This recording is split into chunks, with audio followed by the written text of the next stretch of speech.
Alright, ठीक है। Start करते हैं। थोड़ा सा जो इम्पोर्टेंट है मैंने ऑलरेडी हाईलाइट किया है, उस पर फोकस कर लेते हैं। क्लास 7 की एनसीईआरटी आज करेंगे। तो सबसे पहले है चैप्टर 1। तो फर्स्ट पेज में तो यहाँ कुछ भी नहीं है, स्टोरी दी गई है। सेकेंड में एक बार ऐसे ही देख लो, कंपोनेंट्स क्या है। एक तो नेचुरल होते हैं, फिर ह्यूमन मेड, ये सब बिल्डिंग एंड ऑल। फिर यहाँ पे ये पूरा फैमिली का ट्री दिया हुआ है। तो एवरीथिंग इंक्लूड्स एनवायरनमेंट। तो इसमें कुछ जो बायोटिक होते हैं वो आपके होते हैं लिविंग ऑर्गेनिजम्स, जैसे plants and animals. And abiotic वाले आपके होते हैं जो नॉन लिविंग एलिमेंट्स हैं, जैसे आपका लैंड हो गया, एयर, वाटर, ये सब। तो नेचुरल एनवायरनमेंट में लिथोस्फेयर, ये हमने कल भी डिस्कस किया था। तो ये आपका सॉलिड जो क्रस्ट है या हार्ड टॉप लेयर है अर्थ की, उसी को लिथोस्फेयर बोलते हैं। यहाँ पे आपको दिख रहा होगा ये लिथोस्फेयर है, यहाँ पे वाटर है हाइड्रोस्फेयर, ये ऊपर एयर वाला है। और इन तीनों का जहाँ पे वो हो रहा है, मिक्सिंग हो रहा है, दैट इज बायोस्फेयर। फिर इधर ऑलमोस्ट कुछ ऐसा इंपॉर्टेंट नहीं था। फिर सीधे यहाँ देखते हैं, plant and animal kingdom together makes biosphere. फिर इकोसिस्टम की डेफिनेशन काफी आती है लिखने के लिए, या आंसर्स में आएगी, तो एक बार देख लो। एनसीईआरटी की डेफिनेशन लिखना इजी रहता है। तो ये आपका सिस्टम है, मेनली आपका इंटरेक्शन होता है all living organisms with each other, मतलब आपस में भी, और इनकी जो फिजिकल या केमिकल फैक्टर्स हैं एनवायरनमेंट में, उनके साथ भी। तो ये दो चीजें आनी चाहिए कि आपस में और अपना एनवायरनमेंट के साथ जो इंटरेक्शन होता है, दैट इज इकोसिस्टम। उसके बाद इधर बहुत ज्यादा कुछ इंपॉर्टेंट नहीं था। ह्यूमन एनवायरनमेंट में कोई इंपॉर्टेंट फैक्ट नहीं है सच। तो first chapter was very easy, कुछ खास नहीं मिला मुझे इसमें। सेकंड देखते हैं, इनसाइड और अर्थ। तो इंटीरियर्स ऑफ अर्थ पता है, काफी लेयर्स हैं।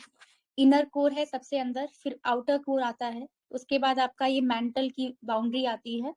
ये पूरा मैंटल का दिखाया हुआ है। सबसे ऊपर वाली लेयर को क्रस्ट बोलते हैं। तो ये जो आपका सॉलिड वाला पोर्शन है, दैट इज लिथोस्फेयर। तो जैसे अनियन के पील करते हैं लेयर्स, यही सब बताया गया है। बस ये देख लो, जो क्रस्ट का आपका जो लेयर है, ये आपका 35 किलोमीटर है कॉन्टिनेंट में, और ओशन फ्लोर में सिर्फ और सिर्फ 5 किलोमीटर की क्रस्ट है।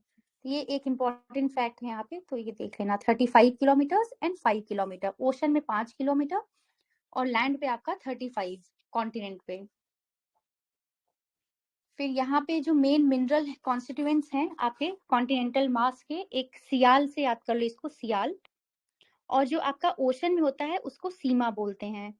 तो जो आपका कॉन्टिनेंट में आपको सिलिका और एल्यूमिनियम काफी दिखता है, इसीलिए इसका शॉर्ट फॉर्म हो जाता है सियाल। उसी तरीके से जब आप ओशन में देखोगे, ओशनिक क्रस्ट में आपका सिलिका तो होता है, लेकिन यहाँ एल्यूमिनियम की जगह मैग्नीशियम ज्यादा होता है, तो जिसको शॉर्ट में हम लोग बोलते हैं सीमा। एक बार यहाँ देख लो, ये कॉन्टिनेंटल क्रस्ट दिखाया गया है। ये आपका कॉन्टिनेंट हो गया, ओशन है, ओशन की जो लेयर है जहाँ पे सब है, ये आपका ओशन क्रस्ट बोलते हैं इसको। तो ये आपका 35 किलोमीटर्स है, और ये आपका सिर्फ और सिर्फ 5 किलोमीटर है। जो इनर मोस्ट लेयर है कोर की, ये आपका देख लो, रेडियस ऑफ 3500 किलोमीटर्स है। और यहाँ पे मेनली ये नाइफ, जिसको निकल या आयरन बोलते हैं, उसकी बनी होती है। तो Ni से निकल है, एंड F से फेरस, फेरस मतलब आयरन को बोलते हैं। उसके बाद जो क्रस्ट है, एक यहाँ फैक्ट है, forms only 1% of the volume of the earth. तो अगर वॉल्यूम में देखा जाए तो सिर्फ 1% होगा। और इसमें भी जो आपका 84% consist of the mantle and 15% makes the core. तो ये थोड़ा सा देख लेना कि ज्यादा क्या है। तो मेनली आपका मैंटल है 84%। रेडियस देख लो अर्थ की कितनी है, अप्रोक्सीमेटली 6000 किलोमीटर।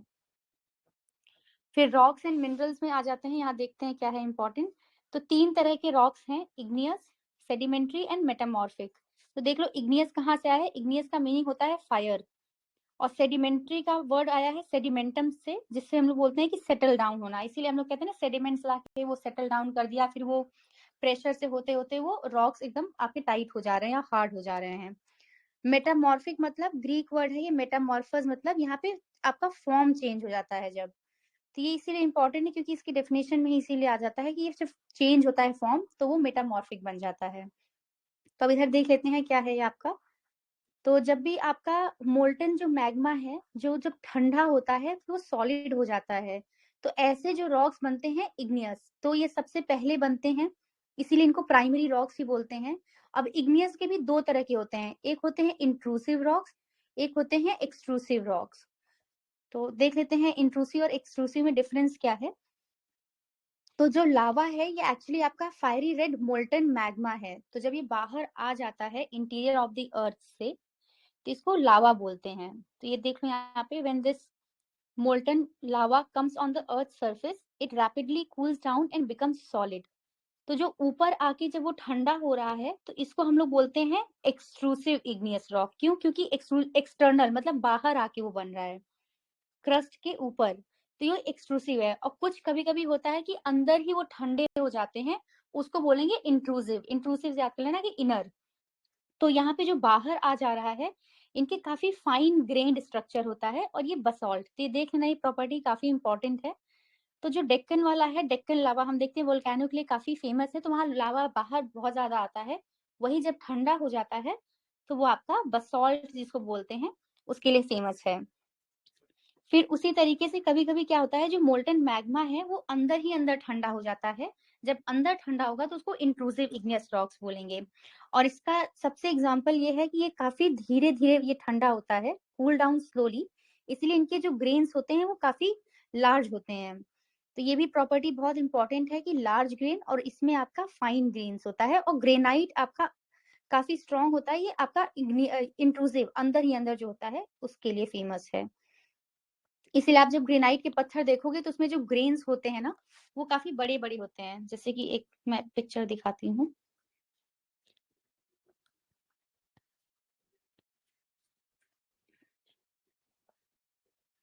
हाँ, यहाँ पे ये जो देखिए ग्रेन्स, ये जो नहीं, ये बड़े बड़े पीसेस दिख रहे हैं, ये जो डिजाइन है काफी थोड़े बड़े बड़े ग्रेन्स होते हैं, तो दिस इज ग्रेनाइट। फिर आगे चलते हैं। रॉक्स ऐसे हैं जो कुछ रोल डाउन हो जाते हैं या क्रैक होते हैं, जब एक दूसरे को हिट करते हैं तो छोटे छोटे टुकड़ों में या फ्रैगमेंट्स में टूट जाते हैं। इन्हीं छोटे टुकड़ों को हम लोग बोलते हैं सेडिमेंट्स। तो ऐसे सेडिमेंट्स को क्या होता है कि आपका विंड, वाटर, ये सब इनको काफी डिपॉजिट या ट्रांसपोर्ट करती रहती है। तो टाइम के साथ साथ क्या होता है, यहाँ पे कंप्रेस होते हैं और हार्ड होते जाते हैं। तो जब ये कंप्रेस एंड हार्ड होके जब रॉक बनते हैं तो उनको हम लोग बोलते हैं सेडिमेंट्री रॉक्स। अब उसका एग्जाम्पल इन्होंने दिया है सैंडस्टोन।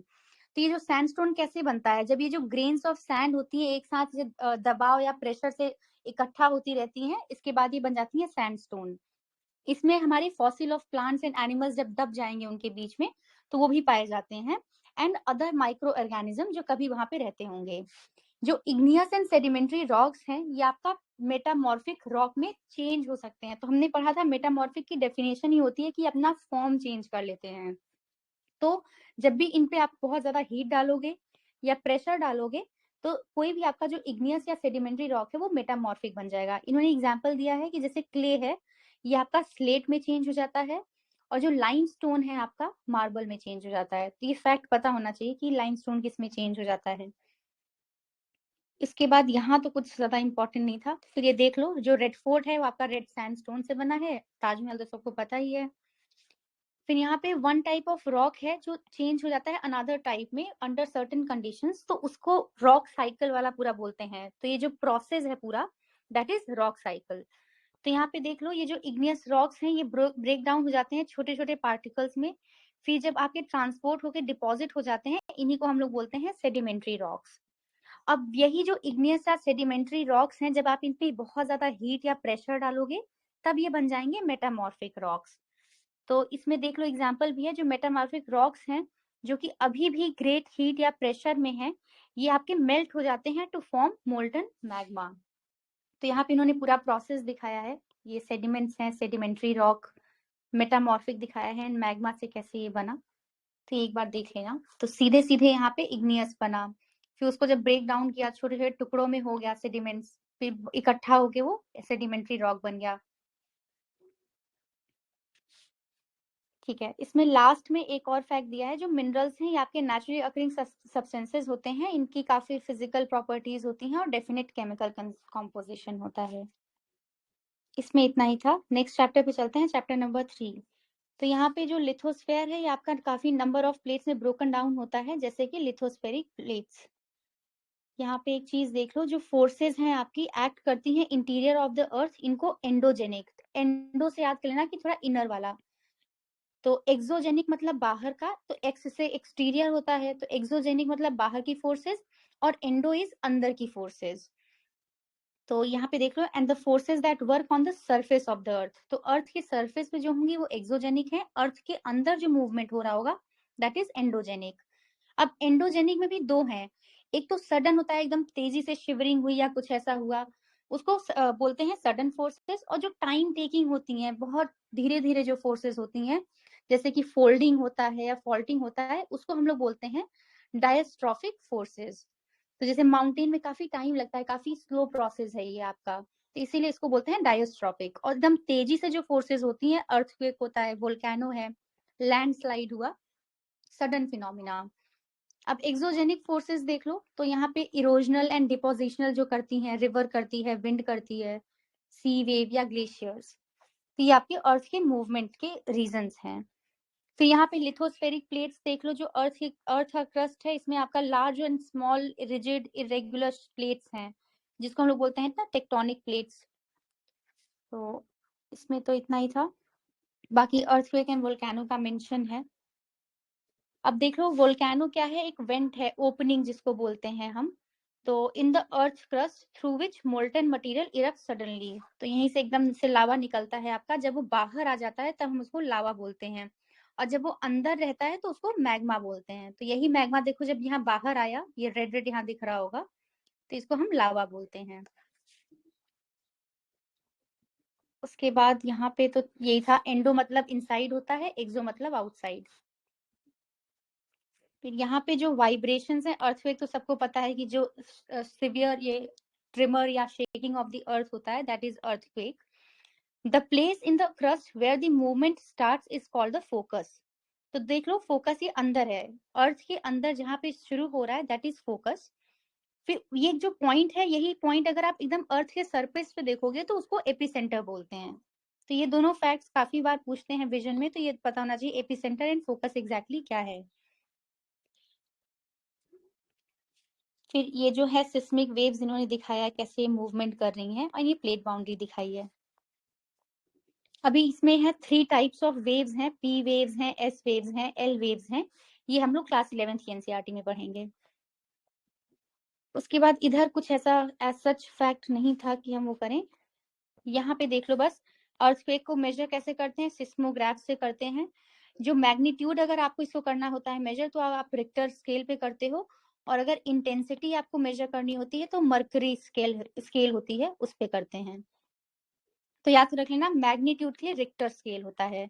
अगर आपका अर्थक्वेक 2 या 2 से कम की उस पे होता है, मैग्नीट्यूड पे होता है, तो it can be felt only a little, और जो 5 के ऊपर आता है वो डैमेज करता है, एंड जो 6 या उससे ज्यादा होता है वो आपका काफी स्ट्रांग होता है, 7 वाला सबसे मेजर होता है अर्थक्वेक। तो ये देख लेना इसका मैग्नीट्यूड 7 तक। फिर मेजर लैंडफॉर्म्स देख लेते हैं यहाँ पे। तो जो वेदरिंग है आपका, वेदरिंग मतलब होता है कि टूटना, breaking up of rocks, rocks का टूटना ऑन द अर्थ सरफेस। और इरोजन क्या होता है कि उड़ा ले जाना, जैसे आपका सॉइल इरोजन होता है, पूरा ऊपर की लेयर ही, हवा, विंड, आइस, बहुत सारे फैक्टर्स हैं, उनकी वजह से वो धीरे धीरे ट्रांसपोर्ट होती जाती है, दैट इज इरोजन। तो जो इरोडेड मटेरियल है आपका, ये ट्रांसपोर्ट होता है बाय वाटर, विंड एक्सेट्रा, और इवेंचुअली ये डिपॉजिट हो जाता है। तो ऐसे ही इरोजन और डिपोजिशन की वजह से ही हमें बहुत सारे लैंड फॉर्म दिखाई देते हैं। तो यहाँ पे अब देख लेते हैं, एक फैक्ट दिया हुआ है कि वाटरफॉल्स का थाउजेंड्स ऑफ वाटरफॉल्स हैं, सबसे जो हाईएस्ट है वो है एंजल फॉल, जो आपका वेनेजुएला में है। वेनेजुएला कहाँ है, साउथ अमेरिका में है। अदर वाटरफॉल्स आपके नायग्रा फॉल्स हैं, ये आपका कनाडा एंड यूएसए के बीच में है। और एक और है विक्टोरिया फॉल्स, ये काफी इंपॉर्टेंट है, ये आप देख लो, ये borders of Zambia and Zimbabwe, तो ये दोनों के बीच में है, इसका ये पता होना चाहिए। रिवर का वर्क देख लेते हैं कि इन्होंने बताया है कि जब रिवर आपकी एकदम स्टीप एंगल से नीचे गिरती है ओवर वेरी हार्ड रॉक्स, तो इसको बोलते हैं वाटरफॉल। तो ये आपका एक हार्ड रॉक है, यहाँ पे सॉफ्ट, इसके बीच में सॉफ्ट रॉक है, एंड एकदम से जो पानी गिर रहा है। फिर जो रिवर है, इसके 3 स्टेजेस होते हैं, ओल्ड होता है, और youthful, young, youthful and old stage. तो जब ये धीरे धीरे बूढ़ी होने लगती है, अपने ओल्ड स्टेजेस में आने लगती है, तो ये मियांडरिंग करने लगती है, इसके पास इतनी एनर्जी नहीं होती है कि ये एकदम काटती हुई चली जाए या इरोड करती हुई जाए, तो इसको जहां जैसे रास्ता मिलता है वो वैसे वैसे जाने लगती है।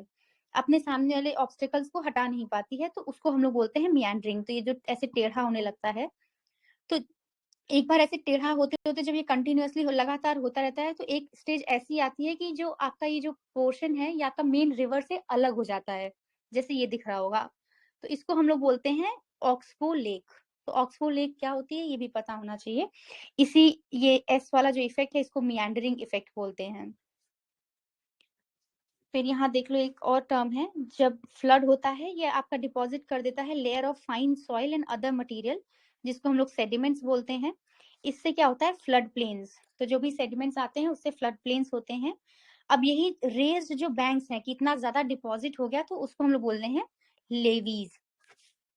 तो ये टर्म क्या है ये भी देख लेना, इतना ज्यादा डिपॉजिशन हो गया काफी हाइट तक, दैट इज लेवीज। उसके बाद यहाँ पे जब रिवर बहुत सारे स्ट्रीम्स में ब्रेक हो जाती है, तो उसको हम लोग बोलते हैं डिस्ट्रीब्यूटरीज। तो यहाँ पे देखो, ये मेन रिवर थी, यहाँ इधर चली गई, इधर चली गई, तो ये डिस्ट्रीब्यूटरी बोलते हैं। अब बहुत सारे यहाँ पे देखो सेडिमेंट्स दिख रहे होंगे येलो कलर से, यही सब हमारा हो गया डेल्टा बनाते हैं। तो collection of sediments from all the mouth, ये पूरा ये होता है आपका डेल्टा। अब देख लो सी वेव का कैसे काम होता है। तो जो erosion and deposition of sea waves gives rise to coastal landform. तो अब हम कोस्ट के कुछ लैंडफॉर्म्स देख रहे हैं। तो देख लो सी वेव्स क्या होती है, कंटिन्यूअसली जो आपके यहाँ पे रॉक्स होते हैं उस पे वेव आती है, एकदम से टकराती है, तो उससे क्रैक्स डेवलप होते हैं। फिर धीरे धीरे वो जो क्रैक्स होते हैं वो बड़े होते रहते हैं। तो उसका पढ़ते हैं सबसे पहला क्या कौन सा है। तो जो हॉलो लाइक केव्स फॉर्म हो जाती हैं रॉक्स पे, उनको सी केव बोलते हैं। ये दो पहले छोटा सा आपको दिखा होगा सी केव। फिर जब ये और बड़ा होता जाता है, धीरे धीरे बड़ा होने लगता है, तो it becomes bigger and bigger, only the roof of the cave remains, दस फॉर्मिंग सी आर्चेस। तो देख लो ये इतना ज्यादा इसने टकरा टकरा के वो कर दिया कि यहाँ पे आपको सी आर्च जैसा दिख रहा है। फिर एक लेवल के बाद ये धीरे धीरे पूरा वो वेदर करता रहेगा एंड ये अलग हो जाएगा, इस ये दोनों पार्ट अलग हो जाएंगे एक दूसरे से, उसको हम लोग बोलते हैं स्टैक। तो यहाँ पे है further erosion breaks the roof and only walls are left. तो ऊपर की जो छत है वो गायब हो जाती है, फिर ये पार्ट बस बच जाएगा। तो ये जो पार्ट बचेगा इसको हम लोग बोलते हैं स्टैक, STACK। तो ये तीनों ही टर्म काफी इंपॉर्टेंट हो गई। फिर एक आपका जो स्टीप रॉकी कोस्ट है, जो कि वर्टिकली जैसे सी वाटर जहाँ पे है या ओशन है, वहां से ऊंचाई से जहां से माउंटेनियर्स हम देखते हैं कूदते हैं क्लिफ पे, या क्लिफ बोलते हैं कि हम जा रहे हैं वहां पे, तो सी क्लिफ से लोग जंप लगाते हैं, क्लिफ जंपिंग जिसको बोलते हैं, तो उसको सी क्लिफ बोलते हैं। बीचेस तो सबको पता ही है कि जो ये वेव्स हैं ये भी सेडिमेंट्स को डिपॉजिट कर देती हैं किनारे पे, दैट इज बीच।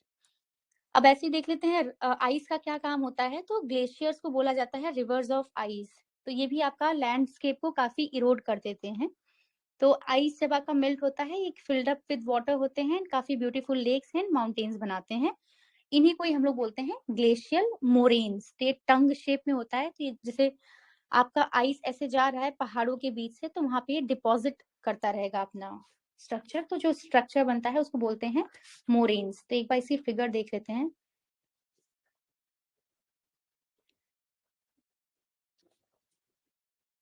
यहाँ पे दिख रहा होगा, तो यहाँ से बर्फ गई होगी, कभी गुजरी है तो उसने इरोड किया हुआ है। तो ये जो स्ट्रक्चर दिख रहा है सामने, ये नीचे दोनों पहाड़ों के बीच में, दिस इज मोरेन्स।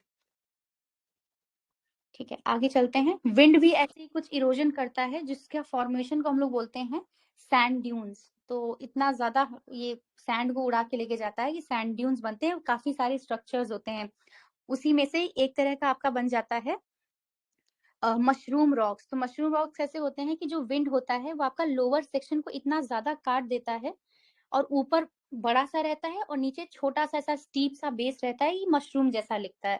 तो देख लेना, नैरो बेस होता है, वाइडर टॉप। तो इसकी भी फिगर देख लो मशरूम सैंड ड्यून्स की।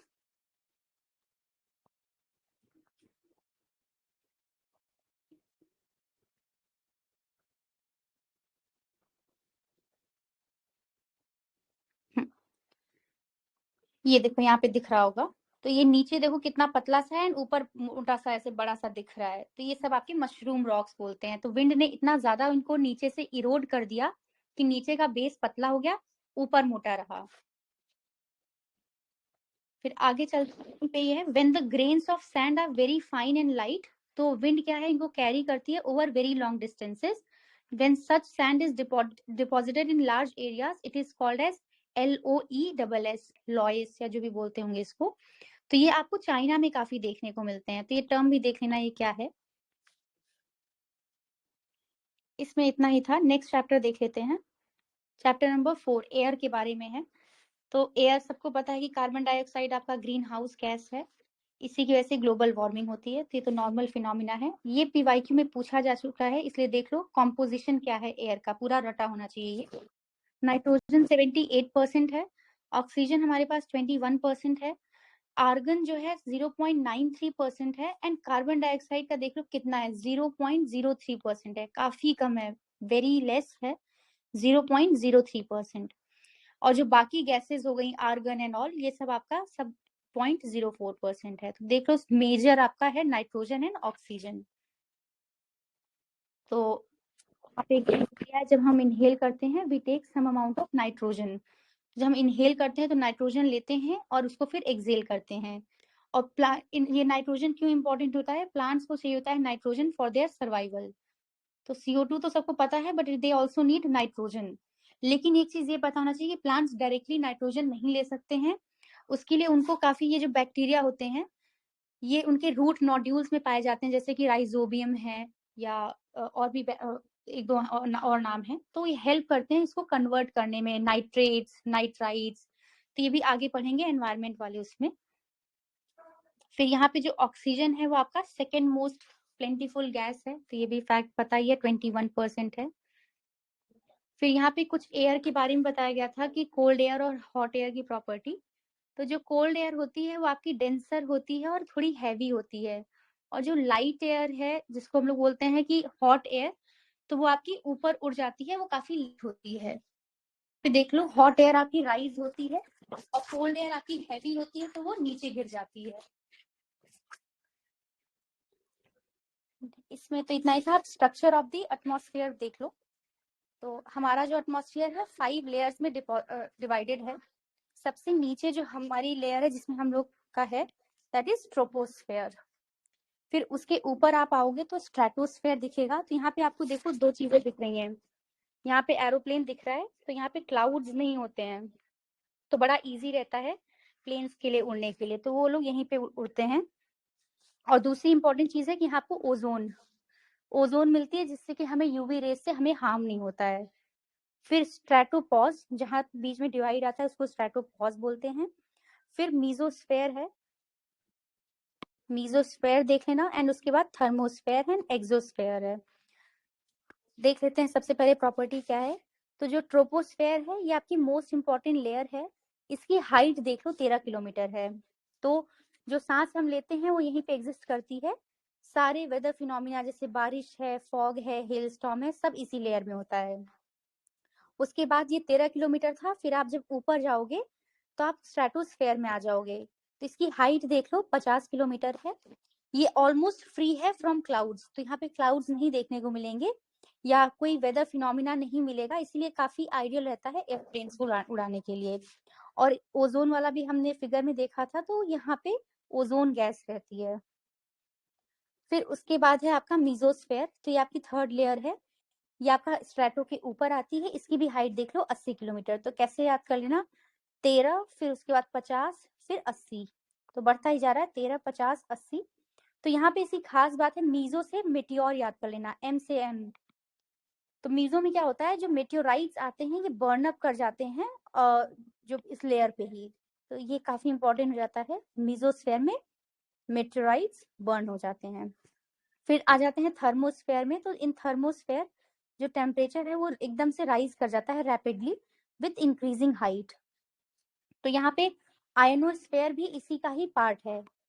तो आयनोस्फेयर आपका, ये थर्मोस्फेयर यहाँ पे आपको दिख रहा होगा, तो इसी को ही आयनोस्फेयर भी बोलते हैं, तो उसका पार्ट है ये। इसका भी देख लो 80 से 400 किलोमीटर तक है ये काफी इंपॉर्टेंट है बिकॉज आयंस है यहाँ पे, तो ये रेडियो ट्रांसमिशन के लिए काफी इंपॉर्टेंट हो जाता है।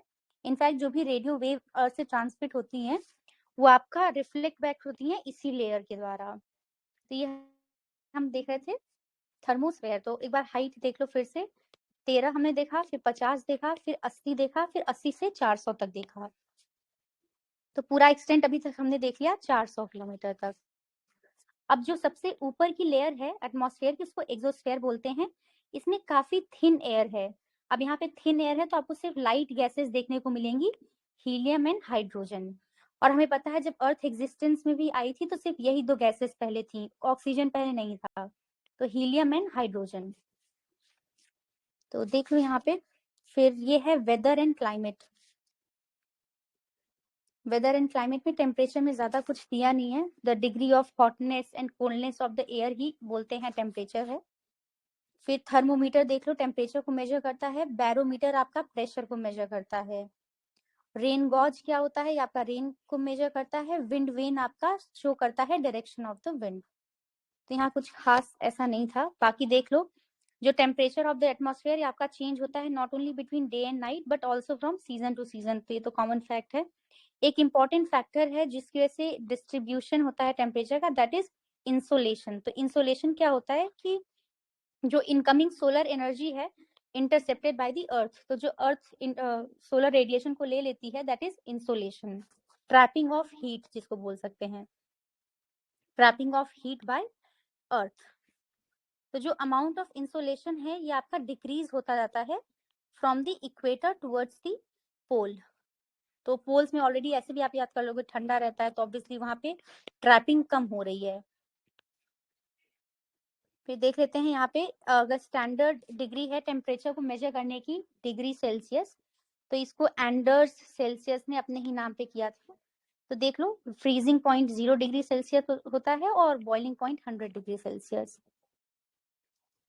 फिर यहाँ पे एयर प्रेशर के बारे में दिया है। तो एयर जो अबव अस है, हमारे ऊपर की जो एयर है हमारे ऊपर प्रेशर डालती है, काफी फोर्स डालती है।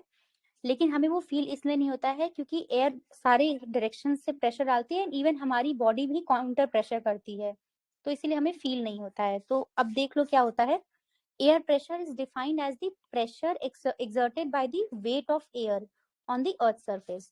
जैसे जैसे ही हम ऊपर जाने लगेंगे ये प्रेशर धीरे धीरे कम होने लगेगा, क्योंकि हवा का ही तो प्रेशर है। तो जब सी सबसे लोएस्ट लेवल होता है, सी का शोर, तो सी लाइन पे सबसे ज्यादा प्रेशर मिलेगा। हम ऊपर जाने लगेंगे तो धीरे धीरे हमें प्रेशर कम फील होगा। तो यहाँ देख लो, एयर प्रेशर हमारा हाईएस्ट होता है सी लेवल पे, और धीरे धीरे ये जैसे जैसे हाइट बढ़ती जाएगी डिक्रीज होता जाएगा। अगर आप यही चीज हॉरिजॉन्टली देखोगे, ये तो हमने वर्टिकली देख लिया कि यार यहाँ पे अगर ये सी है, यहाँ सबसे ज्यादा प्रेशर होगा, मैं वर्टिकली ऊपर जाऊंगी तो धीरे धीरे प्रेशर कम होने लगेगा। हॉरिजॉन्टली अगर हम देखेंगे तो ये जो डिस्ट्रीब्यूशन है एयर प्रेशर का, ये आपका इन्फ्लुएंस करता है by the temperature of the air. तो जहां जैसा वहां पे टेम्परेचर होगा उस पर डिपेंड करेगा कि प्रेशर कैसा है।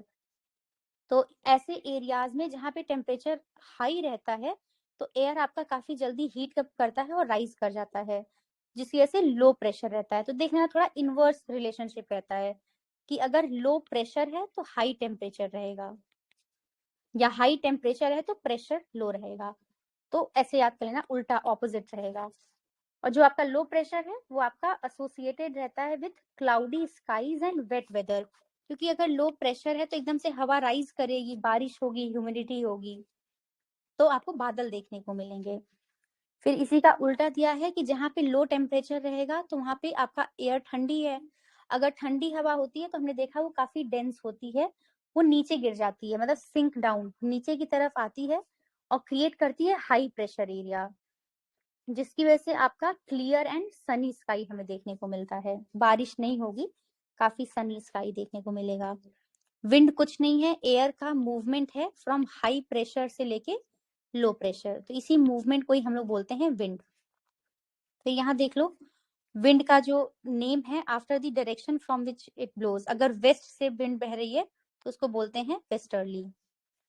फिर यहाँ पे भी एक फैक्ट था कि मून पे कोई एयर नहीं है, इसीलिए कोई एयर प्रेशर नहीं है। इसलिए जो एस्ट्रोनॉट्स हैं इनको काफी अलग तरह का सूट पहनना पड़ता है जिसमें काफी एयर रहती है। फिर यहाँ पे जो विंड्स हैं उनका डिवीजन देख लो, 3 तरह की होती हैं। एक होती है परमानेंट विंड्स, एक होती है सीजनल, और एक होती है लोकल विंड। तो जो परमानेंट विंड होती है तो इसके देख लो कौन कौन सी हैं, जैसे कि ट्रेड विंड है, वेस्टर्लीज है, ईस्टर्ली। ये तीनों आपकी परमानेंट विंड है, ये आपका constantly through out the year किसी पर्टिकुलर डायरेक्शन में ब्लो करती रहती हैं। सीजनल विंड नाम से पता चल रहा है कि ये अपना डायरेक्शन चेंज करती रहती हैं एज पर द सीजन। तो मॉनसून इंडिया में जो है उसको एक तरह का सीजनल विंड है, आता जाता रहता है as per the season. Local wind मतलब किसी एरिया स्पेसिफिक होगा या फिर किसी रीजन का होगा, जैसे लैंड ब्रीज या सी ब्रीज, तो उसको हम लोग बोलते हैं लोकल विंड। या लू बहुत इंपॉर्टेंट टर्म है जो कि यूपी और इधर साइड नॉर्थ में आपको देखने को मिलती है, जो गर्म हवा चलती है, तो ऐसी विंड्स को लोकल विंड्स बोलते हैं।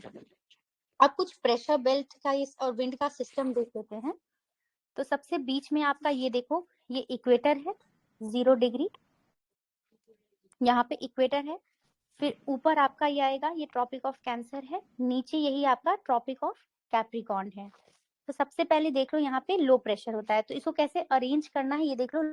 लो प्रेशर है, फिर उसके बाद हाई प्रेशर आएगा, इधर भी जो फिनोमेना ऊपर चल रहा होगा वही आपका नीचे भी चलेगा। तो लो प्रेशर यहाँ पे आ जाएगा बीच में, ऊपर आप जाओगे हाई प्रेशर, फिर लो प्रेशर, फिर हाई प्रेशर, तो ये आपका ऑल्टरनेट चलता रहेगा। ऐसे ही आप नीचे देखोगे तो यहाँ पे लो प्रेशर था, तो ऑब्वियसली जो नेक्स्ट बेल्ट आएगी वो आपकी हाई प्रेशर की होगी, फिर लो प्रेशर आएगा एंड देन फिर हाई प्रेशर। तो ऐसे ही ऑल्टरनेट डायरेक्शन में चलते रहना। अब इनके नाम भी देख लो, जो इक्वेटर पे है इसको डोल्ड्रम्स भी बोलते हैं, या ITCZ जिसको हम लोग बोलते हैं। यहाँ पे पूरा ये जोन है आपकी जहाँ पे ट्रेड विंड्स आके कन्वर्स हो रही हैं, तो ये डोल्ड्रम नाम याद रख लेना। फिर यहीं पे जब आप ऊपर ऑल्टरनेट वाले में जा रहे थे तो इसको हॉर्स लैटिट्यूड भी बोलते हैं, तो ये चीज देख लेना, हॉर्स लैटिट्यूड। इधर नीचे भी आपको हॉर्स लैटिट्यूड दिख रहा होगा। फिर ये हाई प्रेशर वाला एरिया है, तो जहां भी हमने देखा था कि विंड जहां से चल रही होगी उसको बोलते हैं, जैसे अगर वेस्ट से चल रही है तो उसको हम लोग बोलेंगे वेस्टर्ली, वही अगर आपकी ईस्ट से चल रही होगी तो ईस्टर्ली बोलेंगे।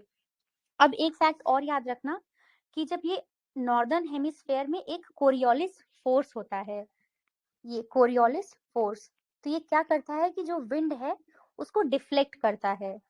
तो जैसे कोई ऐसे हवा सीधे चल रही है, तो अगर ये नॉर्थ में होगा तो ये फोर्स उसको राइट राइट की तरफ वो डिफ्लेक्ट करेगा, और सदर्न हेमिस्फेयर में वही चीज उल्टी कर देगा, वो लेफ्ट के साइड उसको डिफ्लेक्ट कर देता है या मोड़ देता है।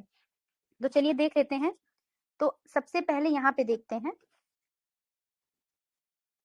ये वाला दिख रहा होगा पोलर ईस्टर्ली, तो ईस्ट ये साइड हो गया, ये आपका ईस्ट से चल रही थी, ऐसे सीधे चल रही होंगी, लेकिन हमने देखा कि अब ये नॉर्दर्न हेमिस्फेयर है, तो यहाँ पे ये ईस्टर्ली ऐसे चल रही है, ये इसका हो जाएगा आपका लेफ्ट, ये इसका राइट हो जाएगा।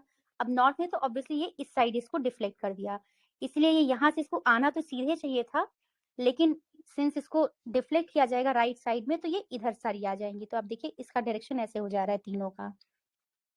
फिर इसी तरीके से वेस्टर्नली है, तो ये यहाँ से ऐसे चली होंगी, सीधे ऐसे सीधे चलना चाहिए, बट हमें पता है कि ये तो राइट साइड इसको डिफ्लेक्ट करेगा, तो अगर ये विंड है तो इसका साइड हो जाएगा, इसका ये राइट साइड हो जाएगा, तो ये इसीलिए इधर डिफ्लेक्ट हो गई। इसका आपको डिफ्लेक्शन ऐसे दिख रहा होगा।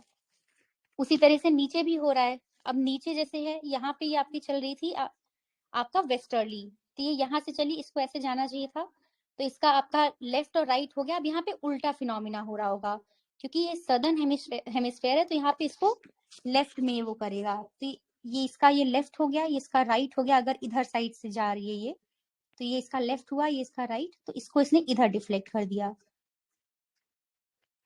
अब ईस्टर्ली का उल्टा हो जाएगा, ये अगर ऐसे जा रही है तो आप देख लो इसका राइट साइड ये हो गया, लेफ्ट साइड ये हो गया, इसने इसको डिफ्लेक्ट कर दिया लेफ्ट साइड में, तो इसीलिए ये डायरेक्शन है। फिर आगे चलते हैं, यहाँ पे देख लेना कुछ मॉइस्चर के बारे में है। यहाँ पे जब वाटर इवेपोरेट कर जाता है from land and different water bodies में, तो इसको ये वाटर वेपर बन जाता है। तो मॉइस्चर जो होता है in the air, it is known as humidity, जो हम लोग बोलते हैं ना काफी ह्यूमिड है। When the air is full of water vapour we call it a humid day. जैसे जैसे एयर आपका वार्म होने लगता है, इसकी कैपेसिटी जो है टू होल्ड द वाटर वो इंक्रीज हो जाती है, and so it becomes more and more humid. जब वाटर वेपर आपका राइज करता है, धीरे धीरे ये कूल होने लगता है, फिर जैसे ही आपका कंडेंसेशन होगा या ठंडा पड़ेगा, ये ड्रॉपलेट्स में चेंज हो जाता है, ड्रॉपलेट्स ऑफ वाटर। तो क्लाउड्स क्या है, कुछ नहीं, बहुत सारे ऐसे ड्रॉपलेट्स का कॉम्बिनेशन है। तो ये जो ड्रॉपलेट्स ऑफ वाटर है बहुत हैवी हो जाएंगी कि अब ये फ्लोट नहीं कर पाएंगी, तो ये गिर के बारिश में प्रेसिपिटेट कर जाएंगी। तो जो जेट प्लेन्स हैं आपका, ये फ्लाई करते हैं स्काई में। ये जो व्हाइट व्हाइट हम देखते हैं, ऐसा लगता है धुआं निकल रहा है, वो धुआं नहीं निकलता है, ये वाटर कंडेंसेशन होता है। तो जो इनके इंजन से मॉइस्चर आता है, वो जब ठंडा हो जाता है, ऊपर इतना ठंडा रहता है कि वो कंडेंस हो जाता है और हमें वो धुआं जैसा लिखता है। तो वो कुछ नहीं होता है, मॉइस्चर होता है, ठंड की वजह से वो कंडेंस होता है एंड देन वो धुआं जैसा दिखता है। फिर यहाँ पे देख लो, जो प्रेसिपिटेशन होता है आपका लिक्विड फॉर्म में जब नीचे आ जाता है तो उसको हम बारिश बोलते हैं। तो ज्यादा जो ग्राउंड वाटर है वो आपका रेन वाटर से ही आता है। 3 तरह की रेनफॉल होती है, एक होती है कन्वेक्शनल रेनफॉल, एक है ओरोग्राफिक रेनफॉल और तीसरी है आपकी साइक्लोनिक रेनफॉल। तो देख लो, जो ओरोग्राफिक रेनफॉल है यहाँ पे दिख रहा होगा, ये पहाड़ की वजह से, हाइट की वजह से जो रेनफॉल होती है, कि ऐसे एयर आई, ऊपर गई यहीं पे, यहाँ पे फिर वो कूल डाउन हुई एंड यहीं पे बारिश उसने सारी कर दी। तो ओरोग्राफिक मतलब होता है यहाँ पे टोपोग्राफिक रिलीफ ऑफ माउंटेन्स। देख लो, कोई भी उठी हुई चीज जैसे हिल्स या माउंटेन्स हो गया या कोई भी एलिवेटेड टेरेन हुआ, उसकी वजह से जो बारिश हो रही है उसको बोलते हैं हम ओरोग्राफिक रेनफॉल। फिर दूसरा था आपका कन्वेक्शनल रेनफॉल। तो देख लो, कन्वेक्शनल रेनफॉल आपका तब अगर होता है जब एनर्जी ऑफ द सन या हीटिंग हीटिंग की वजह से, इंसोलेशन हमने देखा था हीटिंग है, it heats the earth surface and causes water to evaporate, changing the water vapour. तो यहाँ पे देख लो, जो वार्म या मॉइस्ट एयर है जब आपकी राइज करती है और जब कूल हो जाती है एंड देन वो बारिश करती है, उसी को बोलते हैं कन्वेक्शनल रेनफॉल। तो यहाँ पे दिख रहा होगा कि एयर राइज की ऊपर एंड देन हीटिंग की वजह से फिर जो बारिश हुई। फिर एक आपका साइक्लोनिक रेनफॉल है। तो ये कुछ नहीं, यहाँ पे कोल्ड एयर आप देख रहे हो कि सिंक कर रही है, वार्म एयर आपका राइज करती है। इसके आगे अभी हम लोग एक और फिनोमिना पढ़ेंगे, फ्रंट्स का। इस चैप्टर में तो इतना ही था। नेक्स्ट पे देख लेते हैं वाटर। तो एक टर्म है टेरेरियम, तो ये पता होना चाहिए, ये आपका आर्टिफिशियल इंक्लोजर है जहाँ पे आप छोटे छोटे पौधे लगाते हो। तो इन्होंने एक ऐसे छोटा सा जार दिखाया हुआ है, दैट इज टेरेरियम। तो जो सन की हीट है ये इवेपोरेशन करती है वाटर का इनटू वाटर वेपर। जब ये आपका वाटर वेपर ठंडा हो जाता है तो वही बारिश, सेम चीजें हम पढ़ ही चुके हैं। बाकी यहाँ पे कुछ इम्पोर्टेंट नहीं था। जो भी पानी है वहां पे मेनली सोडियम क्लोराइड, पूरा अर्थ में जो ओशंस का पानी है खारा है बिकॉज ऑफ सोडियम क्लोराइड। फिर जो सैलिनिटी है ये काफी इंपॉर्टेंट है, 35 वाला फैक्ट। आप सैलिनिटी कैसे मेजर करते हो, जो भी आप देखते हो सॉल्ट आपका कितना है इन 1000 ग्राम ऑफ वाटर, तो 1000 ग्राम ऑफ वाटर में कितना सॉल्ट है उससे आपको सैलिनिटी पता चल जाती है। तो जो एवरेज सैलिनिटी होती है वो है 35 पार्ट्स, पीपीएम बोलते हैं। तो ये आपका 35 पार्ट्स पर 1000 है। तो ये 35 टर्म याद रख लेना। बाकी हमें पता ही है 3/4 का जो अर्थ सरफेस है उसे पानी ही पानी है, ये पीवाईक्यू है इसलिए देख लो कहाँ पे कैसे है। ओशंस में आपका ये 97.3% वाटर है जो कि आपका सलाइन वाटर है। आइस कैप्स में आपका 2% है। तो देख लो, सबसे ज्यादा पानी अगर देखा जाए फ्रेश वाटर कहाँ पे है, ये जो ग्लेशियर्स हैं, आइस कैप्स हैं, वहां सबसे ज्यादा पानी है। हमें लग सकता है कि रिवर पे होगा या इधर होगा, बट रिवर्स में देखो सबसे कम पानी है, 0.001%, 0001%। उसके बाद देख लो, सबसे ज्यादा आइस कैप में है, फिर ग्राउंड वाटर में है, उसके बाद लेक्स में है, फिर आता है आपका number sea and salt lakes का, और एटमॉस्फेयर एंड सबसे कम है रिवर्स में। तो सबसे ज्यादा याद कर लेना, सबसे कम याद कर लेना। उसके बाद इसमें एज सच तो कुछ नहीं था। मार्च 22 देख लेना, वर्ल्ड वाटर डे की तरह मनाया जाता है। फिर वेव्स तो सबको पता ही है क्या होती हैं, तो इतना इम्पोर्टेंट नहीं है। सुनामी देख लेना, एक जापानीज वर्ड है जिसका मतलब होता है हार्बर वेव। तो यहाँ पे देख लो, इसको नाम इसलिए दिया गया था क्योंकि जो हार्बर्स थे ऐसी वेव आने पे डिस्ट्रॉय हो जा रहे थे, इसीलिए सुनामी बोल रहे हैं। तो देख लो, एक ह्यूज जो टाइडल वेव होती है उसको सुनामी बोलते हैं। ये आपकी एज हाई हो सकती है 15 मीटर तक की। अभी तक की जो लार्जेस्ट सुनामी आई है वो है 150 मीटर ऊंची। तो ये फैक्ट देख लेना। ये जो वेव्स होती हैं, आपकी स्पीड देख लो 700 किलोमीटर पर आवर, काफी तेज स्पीड है। एंड जो सुनामी है 2004 का, उसने काफी डैमेज किया था, बस ये फैक्ट दिया है।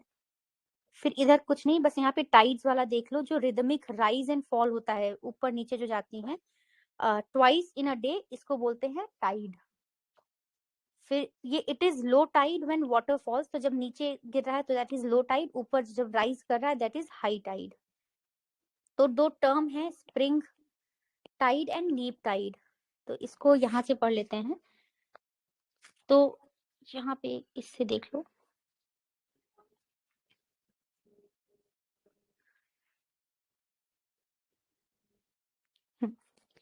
तो यहाँ पे इन्होंने बताया है कि जो टाइड है आपका based on the sun moon and earth की पोजीशन पे होता है।